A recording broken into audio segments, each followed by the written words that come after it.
This is my part 3 reminder video on how to do the eye of partridge heel from the toe up. I've completed the flap and I'm ready to do the heel turn.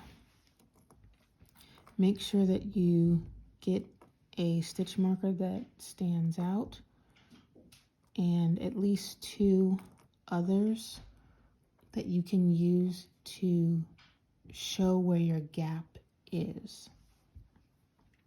So it's a 64 stitch count sock, so I have 32 stitches on the needle, and what I'm going to do is slip 1 and knit 1 to stay in this slip 1 knit 1 pattern for 18 stitches, and then I'm going to put my little snowman on. Slip 1 and knit 1 for 18 stitches for this particular sock stitch count.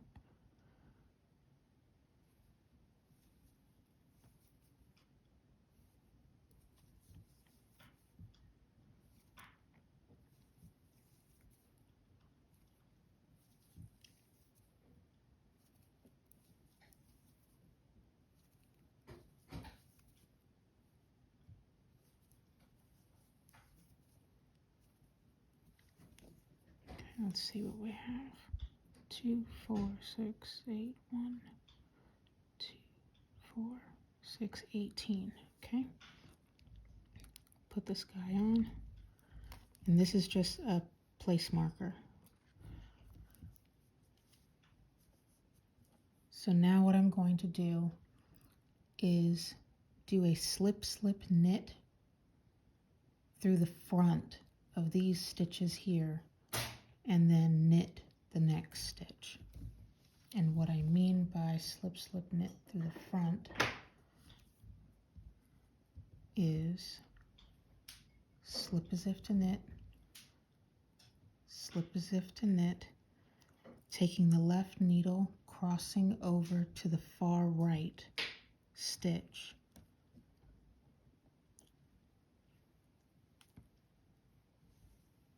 And hopefully I'm not splitting my stitches or splitting my yarn. Oops, let me do that again so I'm in camera. From left needle, go to the far right. It's a funny crisscross. And then knit those stitches together. And pull that to loosen it up a little bit. And then knit 1. And now I'm going to plop on a stitch marker, little potato and molasses, and turn. That way I know that this right here is my gap. So now what I'm going to do is slip a stitch and purl, slip a stitch and purl 5 stitches, then purl 2 together and purl 1. So let me zoom out. There we go. Slip a stitch, purl 5. 1, just move him. 2, 3, 4, and 5. So I slipped 1, purled 5. Now I'm going to purl 2 stitches together,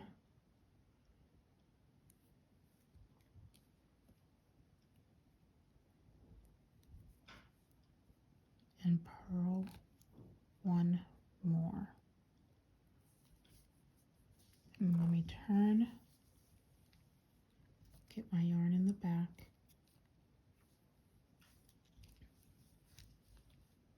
zoom out a little bit more. I'm going to put this other stitch marker on over here so I can recognize the gap. Now I'm going to slip 1 and knit to the first stitch before this gap over here. So I'm going to stop right there on that stitch. I'm going to slip one and just knit right on across.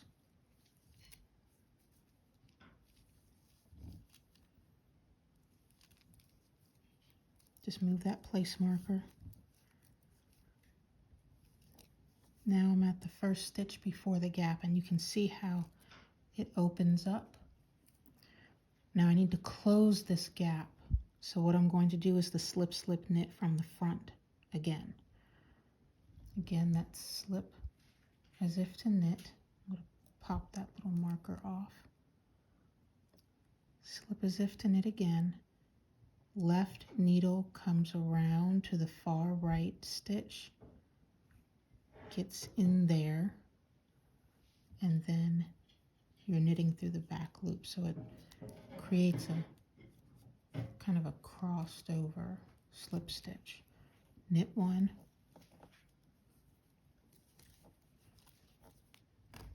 turn, and I'm going to put my marker back on so I can recognize my gap.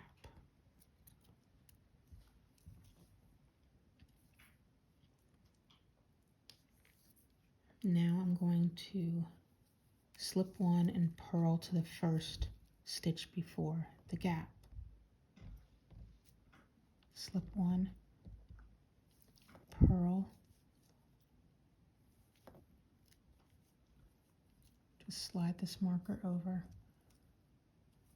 purl all the way to that gap.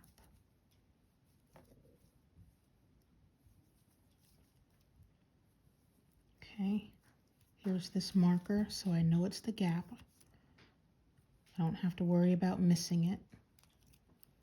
And I'm going to purl this gap together. So what I'm going to do is just slide this stitch right on over and pop that marker off and put the stitch right back.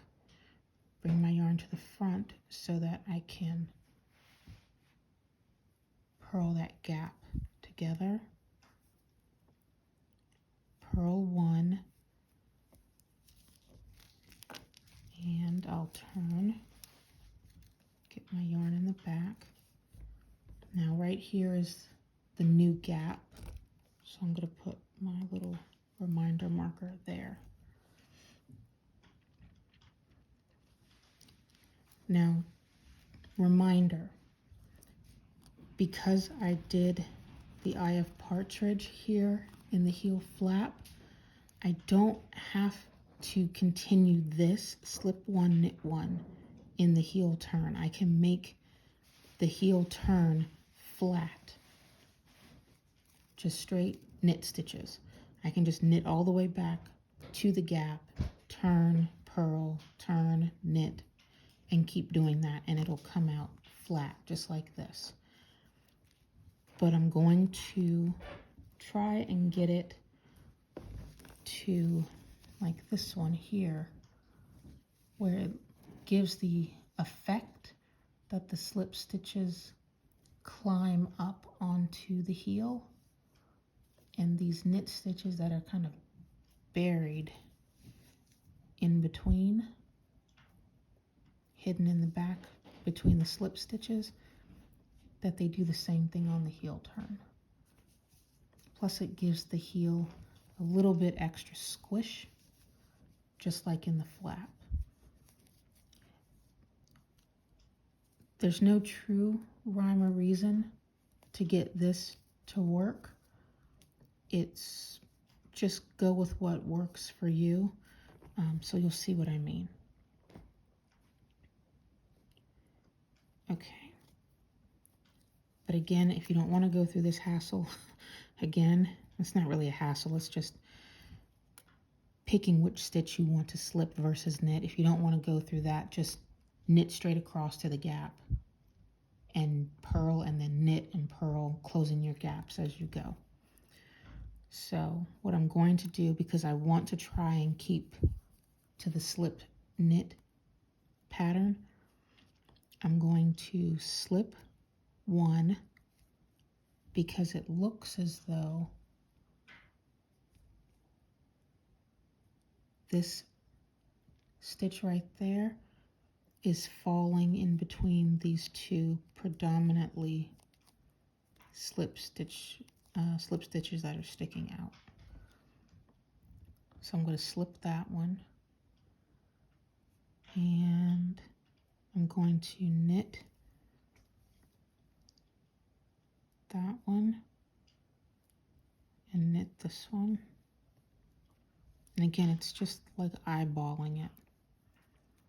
So right here, this one definitely sticks out. So that's a slip stitch.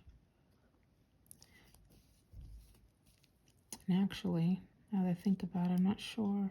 Well, it's a lot easier not to even make that first stitch a knit because of the way you'd be just knitting into it really funny. So I'm probably just confused even myself. But just remember, for the very first stitch, when you come back on the right side, just always slip the first stitch, always, no matter what. And then you can pick and choose if you're going to slip the next one or knit the next one. So again, I'm going to knit, and I'm going to knit, and now this one here looks like it's a slipped row as it goes down, which makes them kind of pop out. So I'm going to slip and knit, slip, and now I'm at the gap. I'm sorry, ignore this, completely my fault. I'm actually going to get rid of that place marker. I'm going to stick it further down.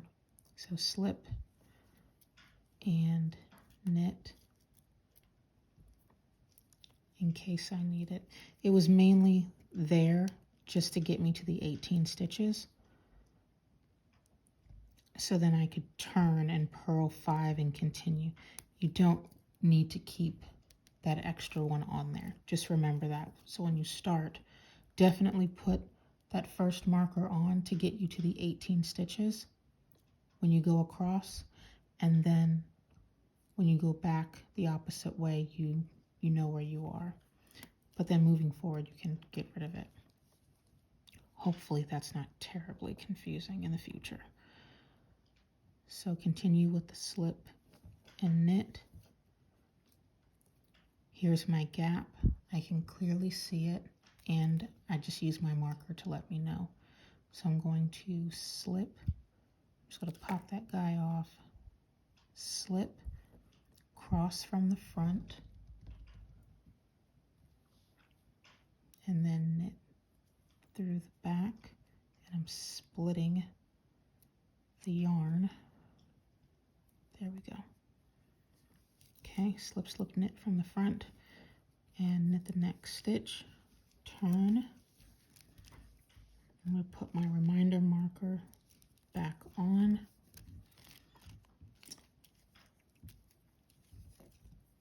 And I'm going to slip and purl right to the gap so I can close it up.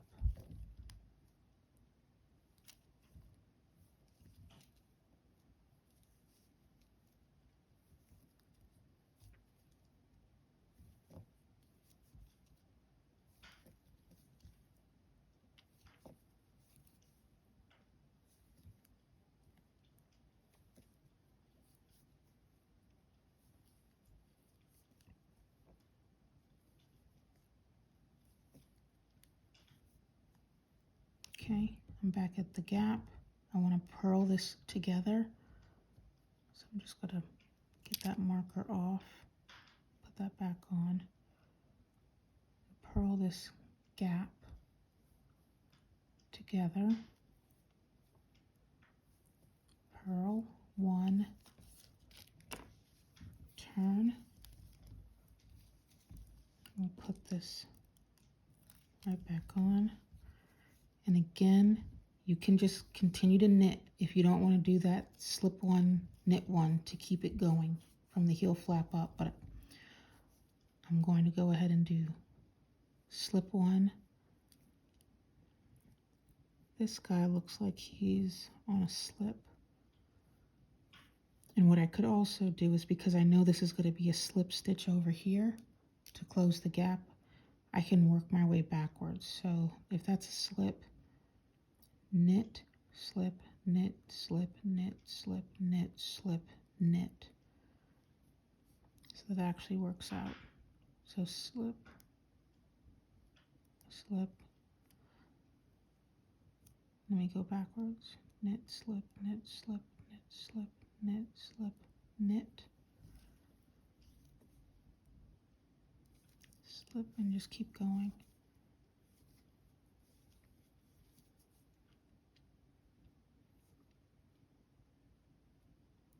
And remember, you can toss that first place marker off. You won't need it.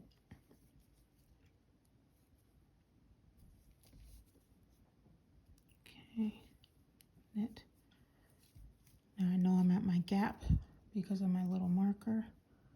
I want to slip, slip, cross it over from the front, knit it through the back.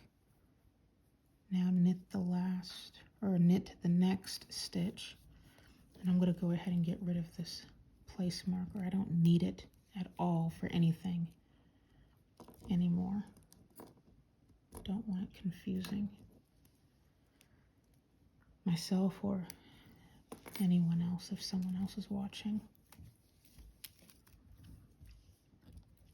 But I do like to have these little place markers on. That way I don't have to worry about where my gaps are. The purl side is easy. It's just slip and then purl across no matter what.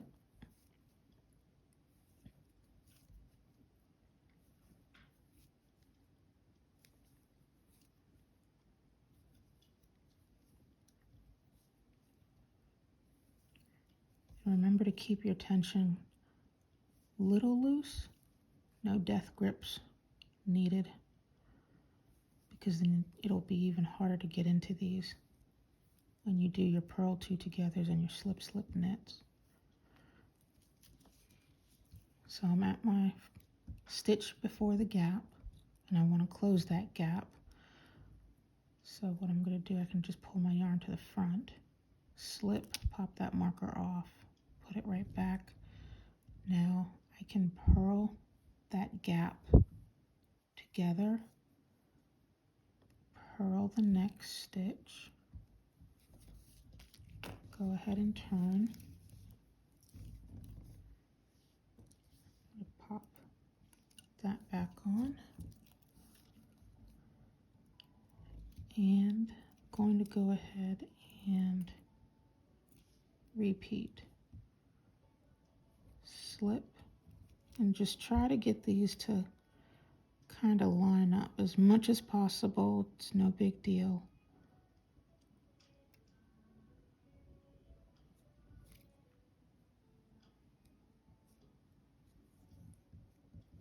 I mainly just want these stitches to show themselves. But again, if this is a slip over here, I can work my way backwards. So let's see. Knit, slip, which would put me on a slip row. So knit, slip, knit, slip, knit, slip, knit, slip, knit, slip, knit, slip. So I'm going to slip this first one, or the second stitch here, and then continue.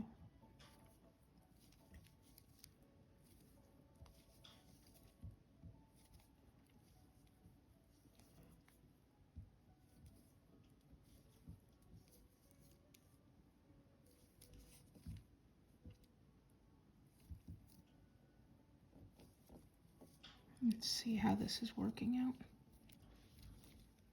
Yeah, not bad. I can see this slip stitch is popping out down here in the flap, and it glides up into the heel flap. So I'm not mad at that. This one is doing the same here. And then you've got this little hidden knit row right in there. So it lines up. It's not bad at all. Plus it's just a heel, no big deal. So anyway, to keep going, I want to slip knit through the front, knit the next stitch, and turn,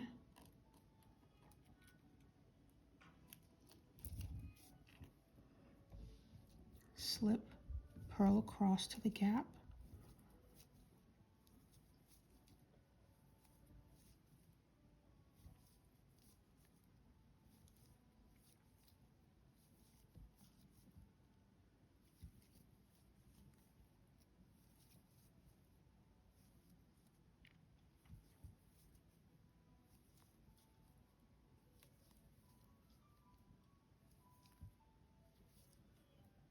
okay, I'm back at my marker for my gap. I just want to purl this gap together, purl two together, purl the next stitch,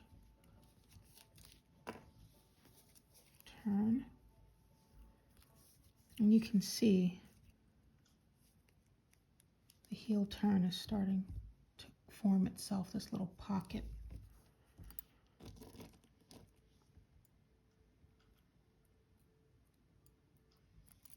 Go ahead and get that on. That's gonna bug me having that little arm poking the knitting. Okay, I'm gonna go ahead and slip the first stitch and then just see where I need to go from here. So that looks like it would be a slip.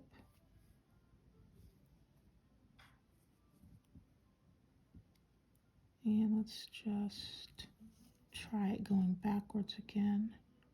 So if you're in SSK, knit, slip, knit, slip, knit, slip, knit, slip, knit, slip, knit, slip, knit. Yep, you're a slip, knit.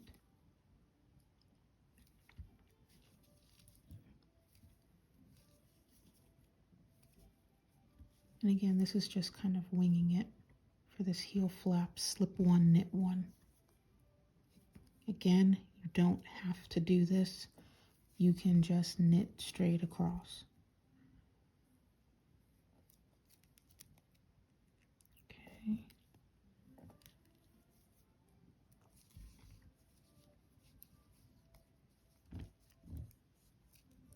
Okay, I'm going to go ahead and slip, slip, knit from the front.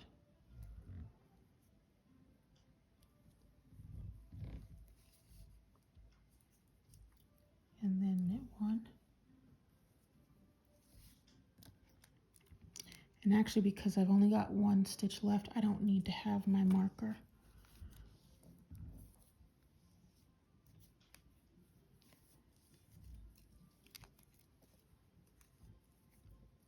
Actually, for kicks and giggles, I'll go ahead and leave it on.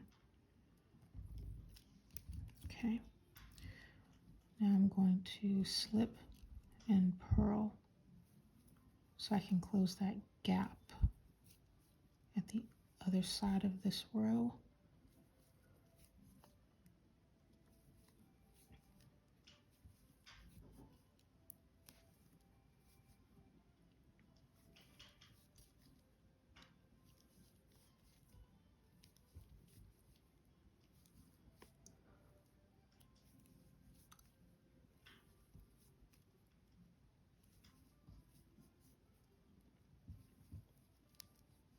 Okay.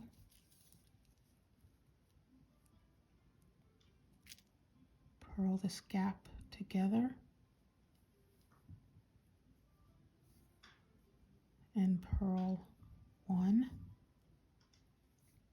And as you can see, there's only one stitch left, just like on the other side. So I'll go ahead and turn. Get that yarn in the back. Again, for kicks and giggles, I'm going to go ahead and put my marker back on. And this is how you complete all of this. So again, I'm going to try to line these up Let's see what happens when I go. So this last one is going to be a slip knit because I have to close this gap. There won't be an extra stitch to do a knit one, so don't worry about that. So I want that to be a slip, so knit, slip, knit, slip, knit, slip, knit, slip, knit, slip. Let's see what it looks like.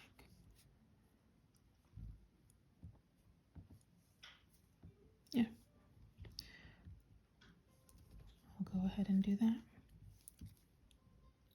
And again, just play with it. And again, you don't have to do this knit one, slip one. I do find it easier to work my way backwards to figure out where I want to go with the slip one, knit one. And it gives me that nice squish that I like in my heel. Plus it's a thicker fabric, so it won't wear out as quickly, hopefully.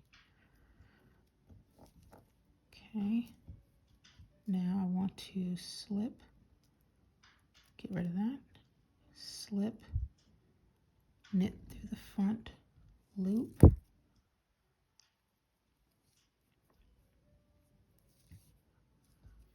Okay, nothing else to do there. I don't need that marker. Now all I need to do is slip and purl to the end.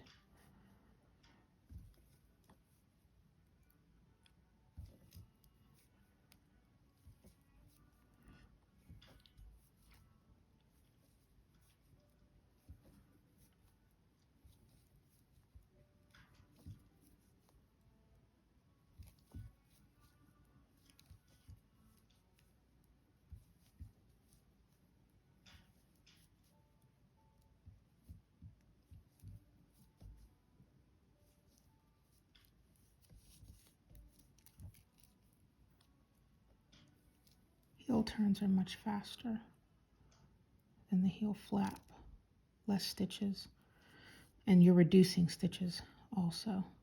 So we've got a gap here on the end. Just purl them together, and the heel turn is now complete.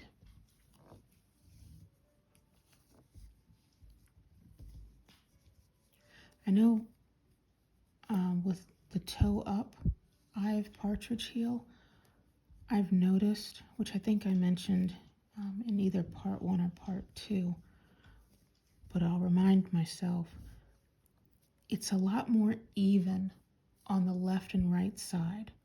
When I do just a cuff down sock and I end up doing my heel flap and gusset, the right side is always nice and straight, while the left side just doesn't look like it really wants to match up too well.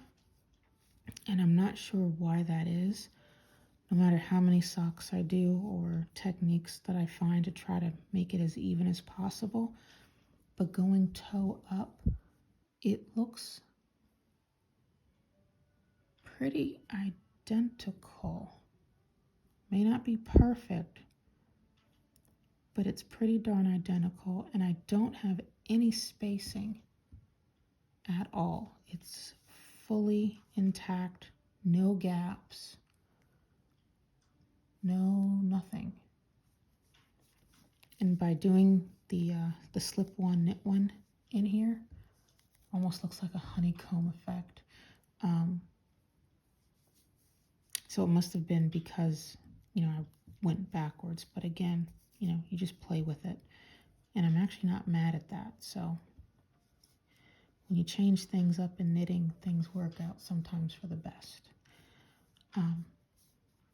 But it's nice and squishy. It gives me a little bit more stability. And this is what it looks like on the inside, and it just pops right in there for your heel to fit. So I'm going to pick up the gusset in the next reminder video. But actually, before I do that, because you can pick up, you can cut this and, you know, work your way down, but I prefer to always start my beginning of the round on my left hand. So what I'm going to do, because I know at first this was my beginning of the round here, but this was my beginning of the round for the heel flap. I'm going to move this guy here to the front so that when I come down, it'll be on my left hand versus on my right hand. Because I want to come across, I want to come back across here, and I'll just do plain knit stitches at this point. I want to come down this gusset and then come back through and up and around and down. I want to go in this motion, not the opposite. That's just my comfort level. So just remember that once you're done with this heel turn, the very last thing that you need to do is slip, and then you can just knit across, or you can do the knit one, slip one. And since I'm already doing it anyway, I'll just slip and let's see, just to play with it. I'll slip this one, knit this one, slip, knit, slip, knit. And you don't have to do this. You can just go straight across knit stitches. Do whatever you feel you want to do. This is just definitely getting the heel turn, but then you're just kind of, I'm playing with the stitch pattern basically.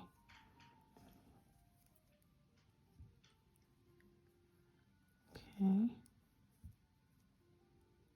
And I'm going to go ahead and knit that last one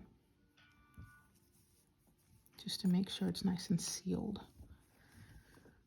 So what I will need is,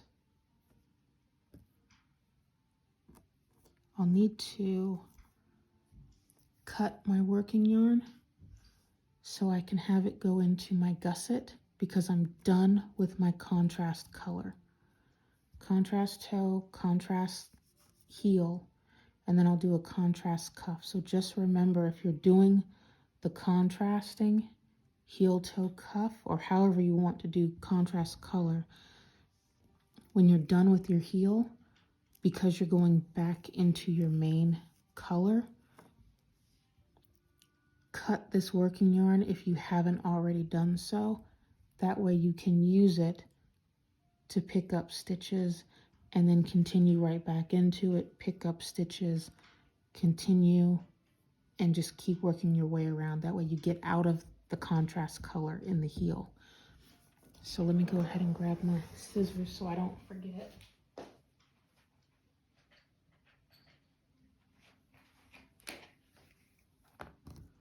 I'm going to just leave myself a pretty decent tail to weave in at the end. So when I come back to this tomorrow, and actually I can cut this little guy off as well, giving myself something. Well, actually, you know what? I may not. I think I'll leave that on just for stability purposes. When I come through here, I don't want this to just slip out, even if I leave a decent tail. I'm just going to go ahead and leave that on for now. And when oh, forget it. I'll just go ahead and cut it. Squirrel brain. There we go. So I'll just hold on tight to that and pick up stitches with my main color. Come down. Let me move my little butter beer over here. This is probably why I should not try to do reminder videos at darn near midnight after working all day. It's like having squirrel brain. Okay, that is now the beginning of my round. This little guy is just telling me that this is the front of my foot. So obviously this is the front because we've got a heel in the back. So I'm just going to move him down a little. And I really don't need them, but I like my stitch markers. So I like using them. And this little guy I can take off when I come across. I don't need that any longer. He was on there just at the beginning, just to show me the center point of everything. So yeah, when I come back to this tomorrow, I will go ahead and pick up anywhere between 16 to 18 stitches along the gusset. I've got 16 main stitches right here in the color contrast for sure. I'll pick up an extra stitch here in this little intersection that's flipping down. I want to make sure that that's nice and snug. And with the heel turn, I don't want a gap where the gusset and the heel turn come together. So I might pick up an extra stitch up top, but it just depends on what it looks like. I just don't like to have to weave in holes if I don't have to. If I can catch them beforehand, I will. So, yep, I will do the next reminder video. I plan to do it tomorrow, hopefully with a fresher brain, and I won't confuse myself in the future with part 4, because I probably have done it with part 3, and hopefully I didn't confuse anyone if someone's watching. So see you for the next one.